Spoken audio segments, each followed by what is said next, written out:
Good evening. My name is Brian Gruen, and I have the privilege and the honor of serving as the current pastor of First Congregational Church of Kittery at Kittery Point United Church of Christ.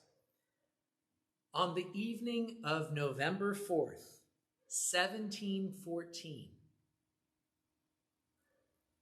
18 men and 25 women gathered together for a meeting.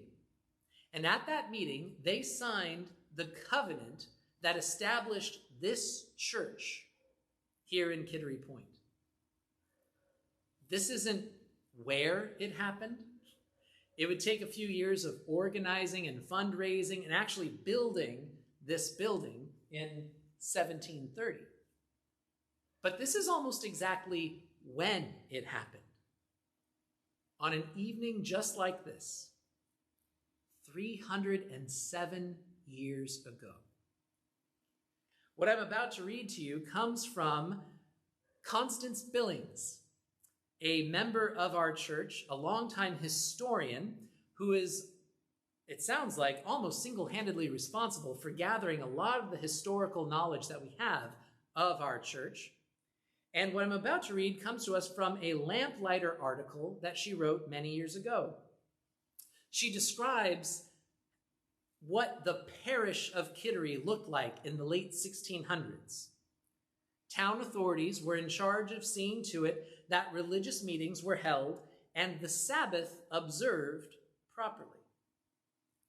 They were also in charge of making sure that adequate meeting houses and ministers were provided, and that the expenses for the ministers were paid.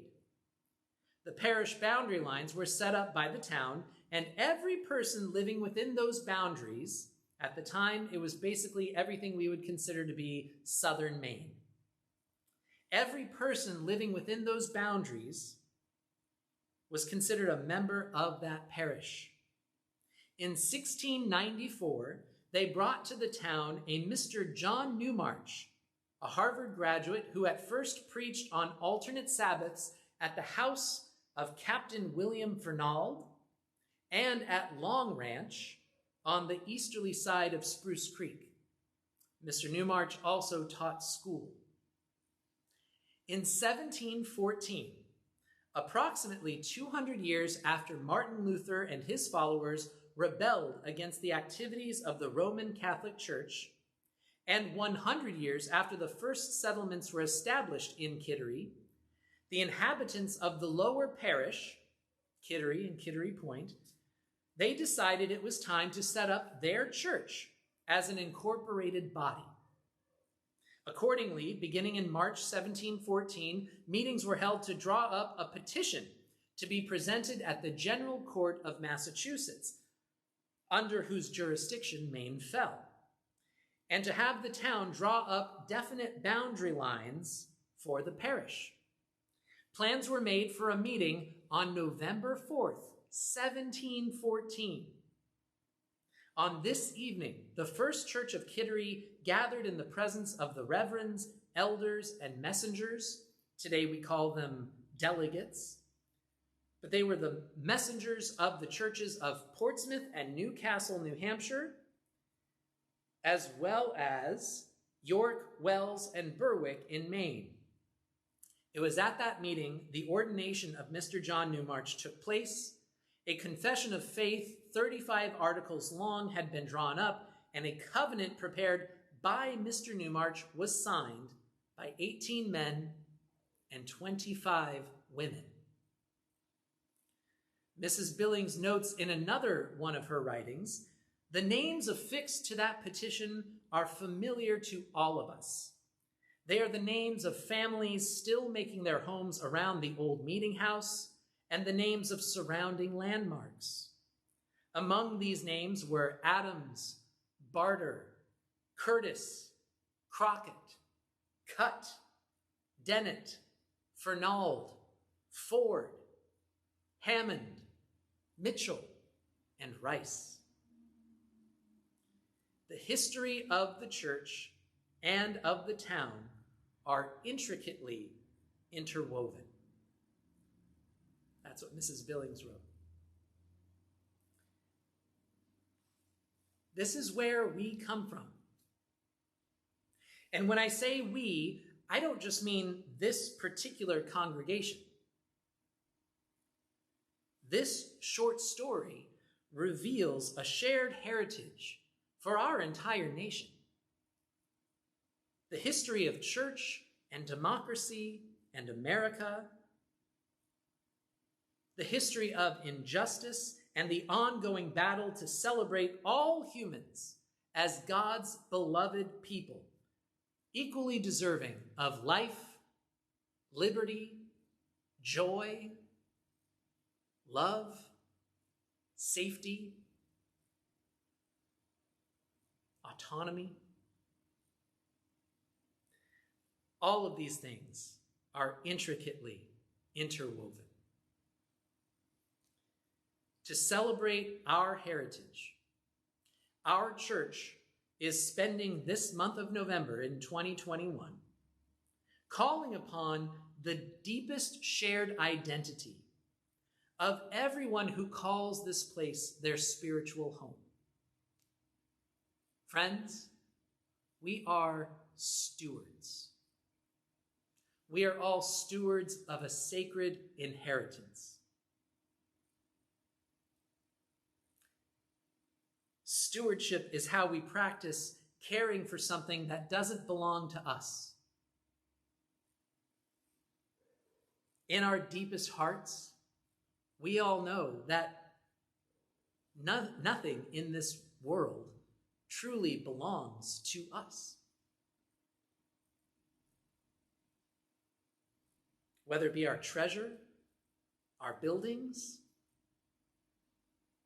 our bodies, our very lives, all of them are a gift from our God, given freely, and placed in the trust of a continuous chain of stewards.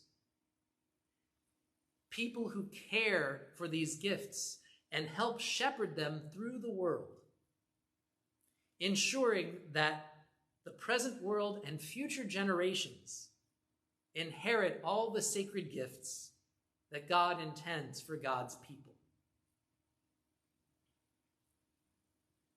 At the risk of arguing with Mrs. Billings, when those 18 men and 25 women established this church in 1714, it wasn't their church.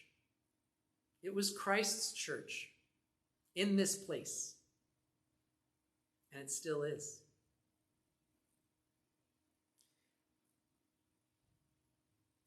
They established it so that they and their descendants could take on the blessings and responsibilities that come with freedom, self-governance. When they declared their freedom to practice their faith together in this place, they were also declaring that the ultimate expression of freedom is to choose to love our God and love our neighbors as ourselves. That is the covenant. That is the gift. That is the mission that we continue to pursue and honor to this very day. This is the freedom we inherit from their sacred work. Throughout this month, we will be remembering and exploring together what it means to be stewards of this church, stewards of this sacred work, stewards of God's word, stewards of God's covenant with humanity. Over the next few Sundays, as we lead up to a brand new year at the start of Advent, we will sit with one Bible story. Over the next 3 Sundays, we're preaching on one Bible story and exploring it from 3 different perspectives, so that we might all gather more of an appreciation and a deeper understanding of what it means to be stewards of history, stewards of the present, and stewards of the future. What do you want your life to be about?